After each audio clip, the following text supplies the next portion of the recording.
You ready to learn about scenes, Charlotte? Huh? Okay, so the other day I talked about story time. I talked about turning your story into an outline and how to sort of channel it into a story shape, right? But I want to spend some time talking about scenes today. So my process looks like ideas, which feed story, which feed scenes. But scenes, if we start at the end and then we work backward, the output of scenes is pages. And this is actually what makes you an author. And this is one of the reasons why so many people are discovery writers, is because one of the inputs for pages is just raw ideas. This is how Stephen King, this is his whole process. He has ideas, he gets pages, that's it. That's the book. Now he's kind of famous for not knowing how to end a book, and endings are very important to me, but it's just another reminder. Tools, not rules, okay? Find something that works for you and just use it, because this is the end goal. And if you start with the end goal and you say, I actually don't need an outline to get pages, then don't do the outline. Just write the pages. I often find myself lost, which is why I call this the story compass. I use the compass when I'm lost. Scene time, the main input that I use is outlines. And those are output from story time. Ideas get turned into an outline. They get funneled into an outline, which I then use to write scenes, right? How I get those ideas is in idea time, and the only in for that is time and boredom. And I often say this, boredom is the bedrock of creativity. Creativity is the body's response to boredom. So if you don't know how to get ideas, this is the first step for me, is get bored, do a repetitive task. You know, it's one of the reasons I think a lot of composers were famous for taking walks, right? So idea time, you put in time and you put in boredom, that outputs ideas. That then goes into outlines, which then goes in there. And ideas also get used, you know, you have raw ideas as you're in the middle of the scene, and you let that influence you. You know, this loop is always happening for me. But this is also the muscle that I want to practice every day. These I can do slowly. I can work on them over time. But a scene, I need to be practicing scenes every day if I can. But how do you practice a scene? And that's really what I wanted to make this video about, is like, how do you practice a scene? Here's my easy way, right? Before you learn an outline, before you learn about how to do idea dumps and to, you know, what kind of ideas make good stories, we're going to just figure out how to practice scenes in the first place. And here's the simple thing. Somewhere a someone changes. That's it. That's a scene. And I'm going to show you how some examples in a second. But I did want to say, whatever muscle you work is the muscle that gets stronger. So if I take my time and I analyze scenes and I say, all right, I'm going to think about a scene and I'm going to figure out what the somewhere is and who the someone is and how they change in this scene, I'm going to get really good at analyzing things. But to get good at making scenes, you have to start coming up with these on your own. You have to say like, all right, well, what kind of style do I want? And I'll, you know, somewhere is where I put a lot of style and tone and atmosphere. When I think Blade Runner, I think of that city. I think of the neon, and I think of like the gross, rainy, greasy robot noir thing, right? It's like the somewhere is where I have my style and my tone. But a someone changes is what makes it into a scene, right? So I've got somewhere, all the tone, all the atmosphere and everything. A someone goes through some kind of change. And you'll notice that this is basically step 1 of the story compass, and then step 8. And then you're saying, well, something has to change. So once that change begins, you just put that at the midpoint at 5. And then you have the, I guess the scaffolding, right? The scaffolding to hang the rest of your compass on. This is just my sort of quick tips, you know, how to practice scenes. If you do it 3 times a day, every day, You're going to get really good at writing scenes. And daydreaming counts. And so, like, you don't have to write down what the scene is, but you should be thinking about this all the time. You should be, as you're watching Gilmore Girls, you should be saying, like, all right, in this scene, where's the somewhere? Probably Stars Hollow, but get more specific than that. Is it Luke's Diner or is it Taylor's soda shop? You know, and then who is the someone and what is the change that they're going through? Look at a lot of Suki's scenes, because Suki has really interesting changes in that show. And then if you want to see something where, like, things are kind of going wrong in the story, look at the late seasons where the changes have already happened again and again and again and again. Natalie often talks about how, like, the relationship between Lorelai and her mom often just resets. And it's like, oh, they've got to learn that lesson again. And so it doesn't feel like anything has changed, even though a previous episode has told us that that does change. And that's why you get some dissonance, right? Anyways, so be thinking about that. 3 times a day, every day. Daydreaming counts, so you don't have to write this down, but do be thinking about it. Every day, think about, like, somewhere a someone changes. Story 2, somewhere a someone changes. Story 3, somewhere a someone changes. And these can be related. They can be separate from each other. They can be, like, experiments in different things. What I used to do when I was coming up with the story world for MOONTHREAD and for Nala's Trilogy of Trilogies is I would actually just do this exercise, somewhere a someone changes, and I would do like 100 of these and say, like, how full can I make the world feel? And then I would read back through them the next day and say, all right, this doesn't feel right, so I would cross it out. This doesn't feel right. And then the ones that I thought really worked, I would rewrite onto a separate list that I could look at and say, like, all right, well, a lot of these have Nala, and a lot of these have Bakura, and none of them have Paka. What are some of the changes that Paka goes through, right?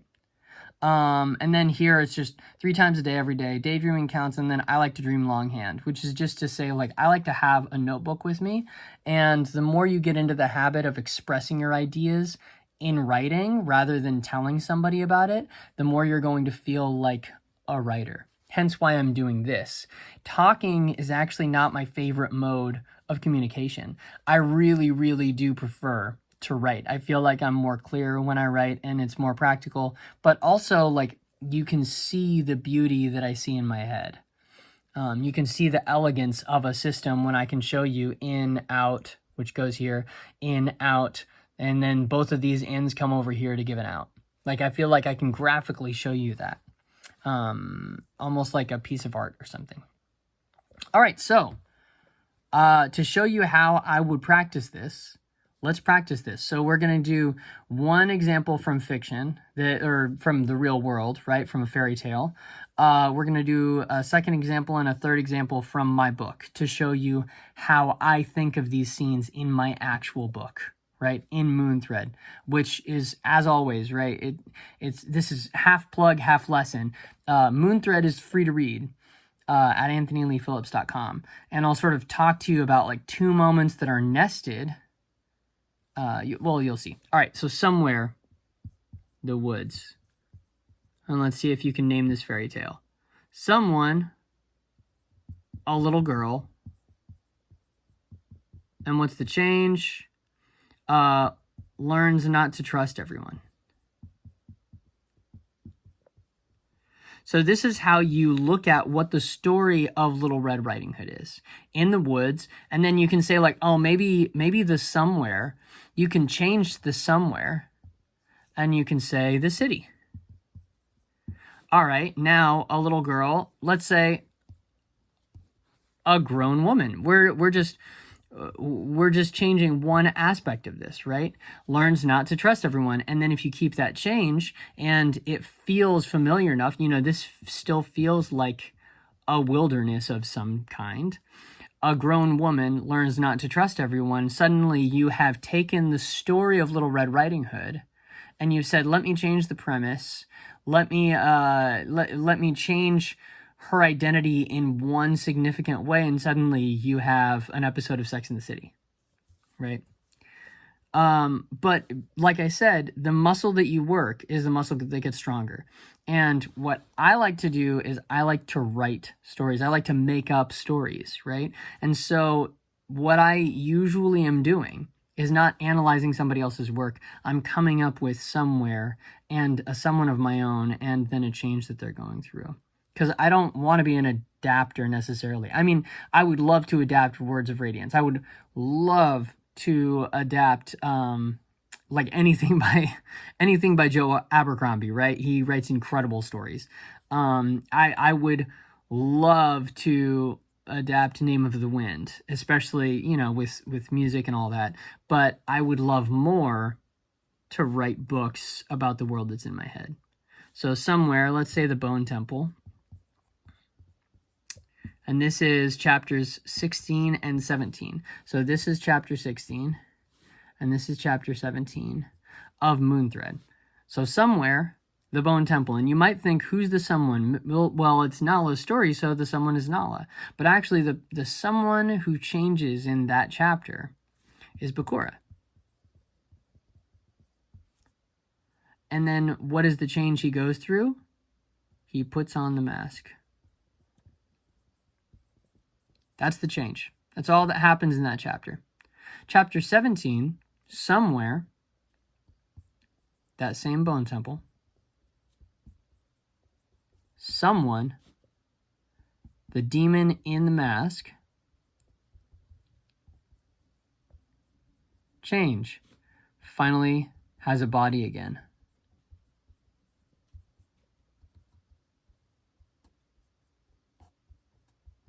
And that change inspires the next change. And so you can see, like, there is a story to that chapter, and there's a story to this chapter, and there's a story to this and this and this and this.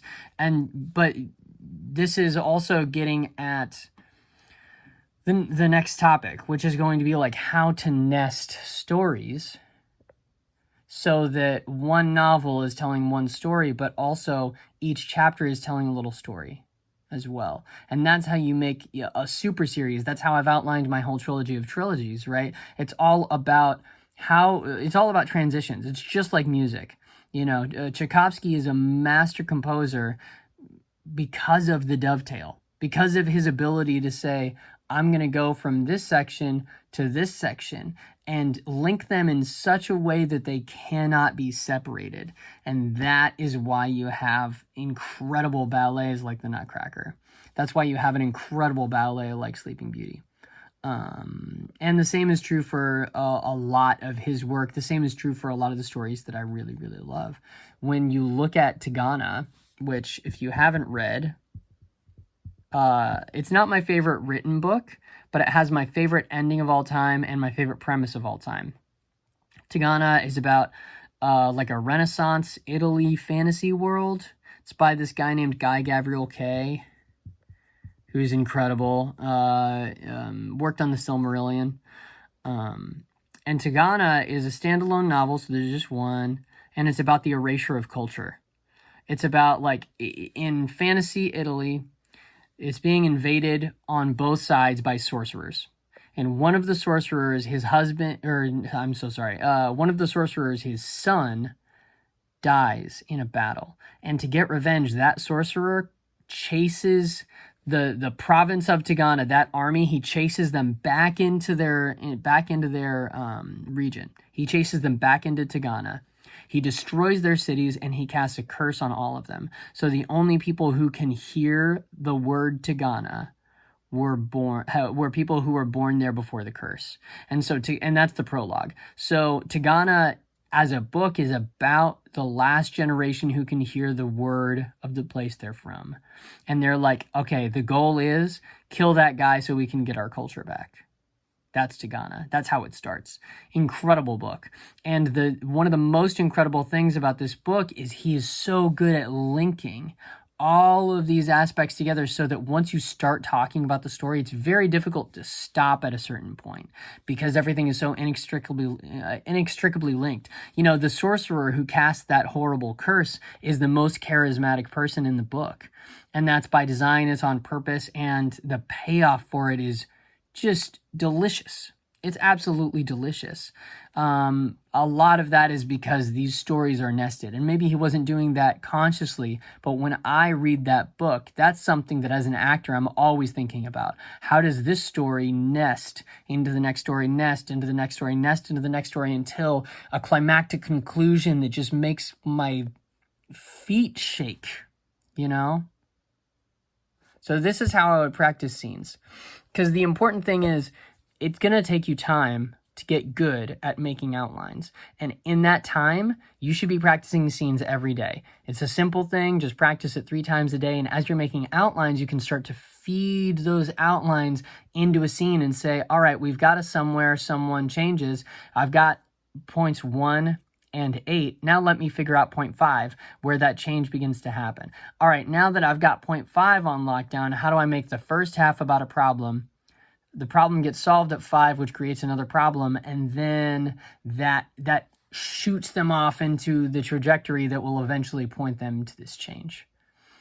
That all happens naturally if you're writing scenes every day.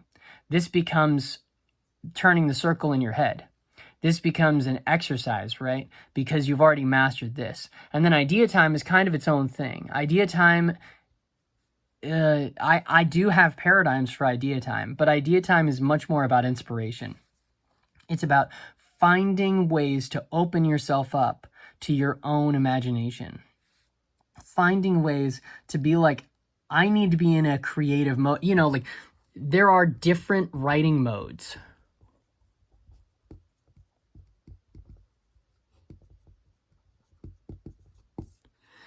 And you need to be able to access those on command.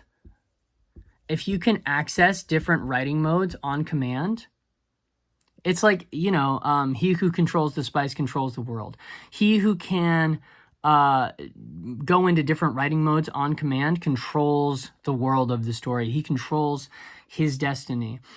She who can get into idea mode or story mode or scene mode on command can do virtually anything. The options are limitless. And then once you're comfortable enough with that, you can begin to change what a story circle looks like. You can begin to say, you know, like, I'm sorry.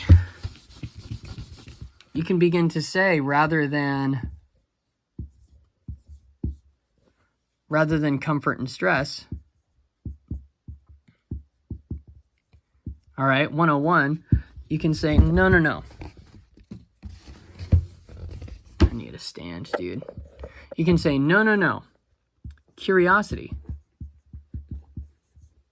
Boredom. Right?